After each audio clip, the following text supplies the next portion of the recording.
नमस्कार।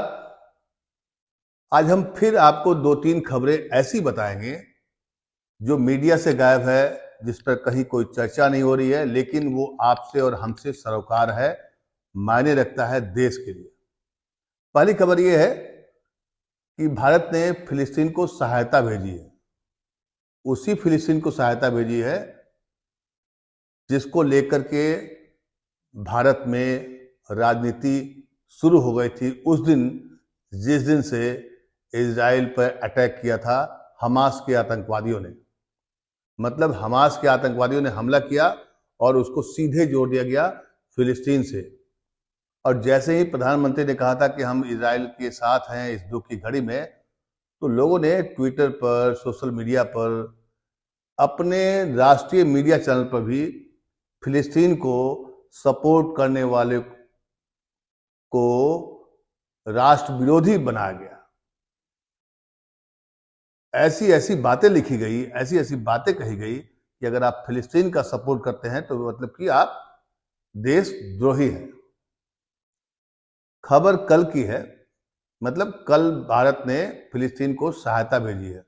क्या है खबर, मैं आपको थोड़ी सी पढ़ के बताता हूं, उसके बाद इस पर विश्लेषण करेंगे। एक और खबर है, उस पर भी बात करेंगे। खबर यह है कि भारत ने आज भारतीय वायुसेना के एक विमान से फिलिस्तीन के लोगों के लिए 38.5 टन चिकित्सा एवं राहत सामग्री भेजी है। विदेश मंत्रालय के प्रवक्ता अरिंदम बागची ने बताया कि भारतीय वायुसेना के C-17 परिवहन विमान से फिलिस्तीन के लोगों के लिए लगभग 6.5 टन चिकित्सा सहायता और 32 टन आपदा राहत सामग्री भेजी गई है। उन्होंने कहा कि ये विमान मिस्र में अल आरिश हवाई अड्डे पर राहत सामग्री उतारेगा, जहां से ये गाजा पट्टी इलाके में अंतर्राष्ट्रीय रेड क्रॉस के जरिए पहुंचाई जाएगी। उन्होंने ये भी बताया कि भेजी गई राहत सामग्री में आवश्यक जीवन रक्षक दवाएं, सर्जिकल उपकरण, तंबू, स्लीपिंग बैग, तिरपाल, स्वच्छता सुविधाएं, जल शुद्धिकरण टैबलेट सहित अन्य आवश्यक वस्तुएं हैं। अब आप पूछेंगे कि इस खबर में है क्या। खबर तो यही है कि भाई फिलिस्तीन को सहायता भेजी गई है, लेकिन 5 दिन पहले, 6 दिन पहले या 7 दिन पहले या जिस दिन से इजराइल पर जो हमला हुआ, फिर इजराइल ने जो जवाबी हमला किया, उसके बाद से देश में माहौल क्या बन गया।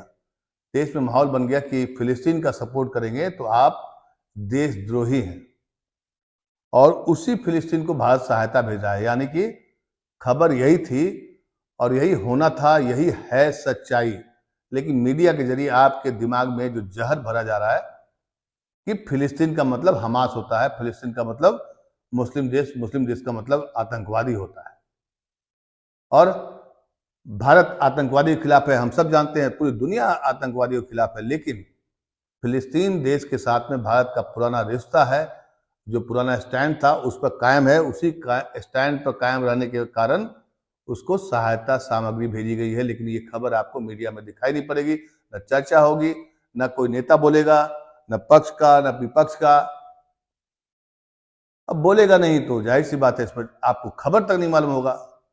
एक और खबर है, इंटरेस्टिंग खबर ये है कि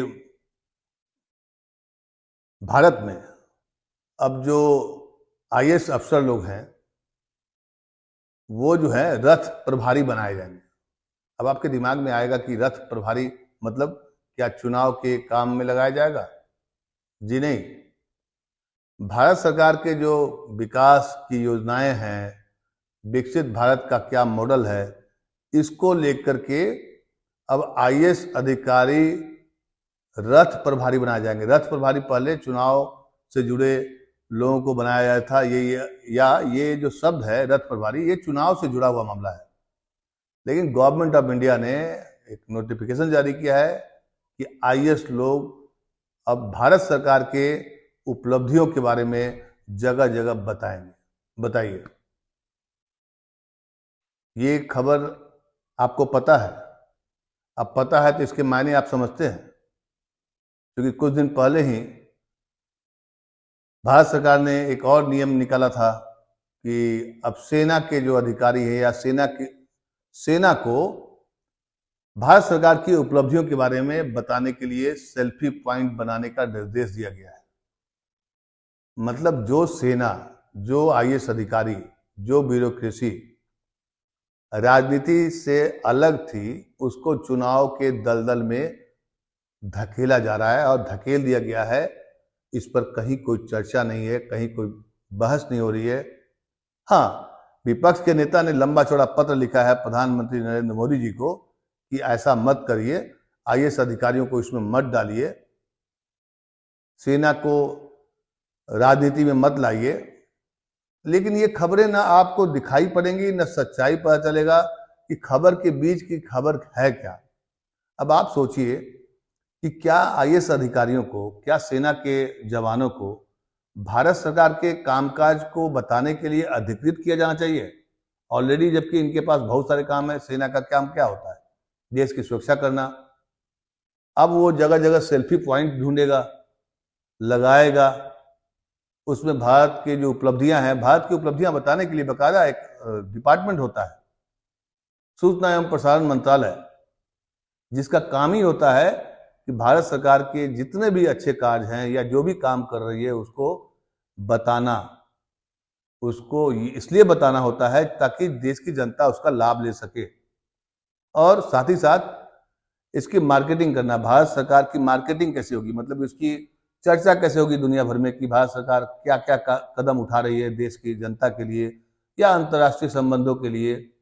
बकायदा इसके लिए एक डिपार्टमेंट है, उसके अधिकारी होते हैं, पीआईबी होता है, तमाम चीजें हैं। लेकिन आईएएस अधिकारियों को और सेना को राजनीति में, सीधे तौर पे एक तरह से राजनीति में लाने का प्रयास है। ऐसा क्यों है? कभी आपने सोचा? सोचने का वक्त मिलेगा कैसे आपको? क्योंकि जब समाचार पत्रों में या टेलीविजन चैनल पर अगर ये खबर आपको प्रमुखता से दिखाई देगी, तभी तो आपको सोचने का समय मिलेगा या सोच पाएंगे इस मुद्दे पर। एक आईएएस अफसर ने बहुत अच्छी बातें लिखी है ट्विटर पर, मैं कुछ लाइन उसकी बताता हूं आपको। हेलो रथ प्रभारी आईएएस दोस्तों, सभी आईएएस को बधाई, अब आप कलेक्टर कमिश्नर नहीं रथ प्रभारी बनेंगे। कल आप रथ चालक भी बन जाएंगे।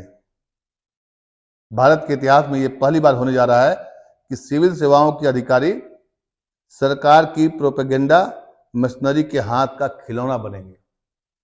एक रिटायर्ड आईएएस है, उन्होंने ये बातें लिखी। क्या गलत है? आप इस पर सोचिए और बताइए कमेंट करके कि क्या ये गलत है या सही है, क्या ऐसा होना चाहिए। 20 नवंबर 2023 से 25 जनवरी 2024 तक भारत सरकार विकसित भारत संकल्प यात्रा निकालने जा रही है। जी, 20 नवंबर मतलब इसी अगले महीने 20 तारीख को से 25 जनवरी 2024 तक। समझिए, खेल समझिए कि 2024 में चुनाव है, तो 25 जनवरी तक, मतलब इसका भी लंबा चौड़ा नहीं है कि हाँ हमेशा निकालेंगे और तमाम करेंगे। ये एक तरह से ट्रायल है, एक तरह से ब्रेन वॉश करने की तैयारी है। इससे क्या होगा? इससे राजनीति का जो दलदल है वो और चौड़ा हो जाएगा और गहरा हो जाएगा और गंदा हो जाएगा। जाहिर सी बात है कि इस यात्रा चुनाव से जब रथ प्रभारी बनेंगे, पब्लिसिटी करेंगे। विकसित शब्द क्या लिखा हुआ है जैसे ध्यान देखिएगा, विकसित भारत संकल्प यात्रा। विकसित भारत संकल्प यात्रा, ये किसको निकालना चाहिए? क्या आईएएस अधिकारी इसके लिए मुनासिब हैं या वही निकालेंगे तभी देश की जनता समझेगी? क्या सूचना एवं प्रसारण मंत्रालय या उससे जुड़े जितने भी लोग होते हैं, पीआरडी के लोग होते हैं, डीपीआरओ होते हैं, उनको ये जिम्मेदारी देनी चाहिए या जो आईएएस अफसर हैं वो बताएं? ये एक बड़ा सवाल है। ये ऐसे जो मैंने आपको दो खबरें बताई, एक तो खबर बताई कि आपको कैसे आईएएस लोगों को इसमें इन्वॉल्व किया जा रहा है, फिलिस्तीन को सहायता दी गई, इसके क्या मायने हैं। खबर जानना उतना ही जरूरी है जितना कि खबर के मायने जानने जरूरी है। लेकिन ये दोनों चीज अब आपको न बताया जाएगा न समझाया जाएगा, और सबसे आश्चर्य की बात क्या है कि ये जो खबरें आ रही हैं और इस पर जो विपक्ष के नेता लोग जो टिप्पणी कर रहे हैं, बोल रहे हैं, विरोध कर रहे हैं, वो खबरें भी आपको सुनाई नहीं पड़ेगी, दिखाई नहीं पड़ेगी, ना आप उसको समझ पाएंगे कि खबर क्या है।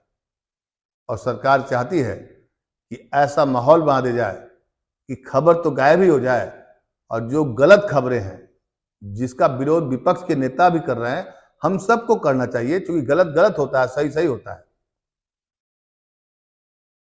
अब बताइए कि अप्रत्यक्ष रूप से या प्रत्यक्ष रूप से आईएएस अधिकारी जब बताएंगे कि विकसित भारत का संकल्प क्या है, तो उसमें किसका जिक्र होगा? प्रधानमंत्री श्री नरेंद्र मोदी जी का। वो क्या है? एक पॉलिटिकल पार्टी के नेता हैं।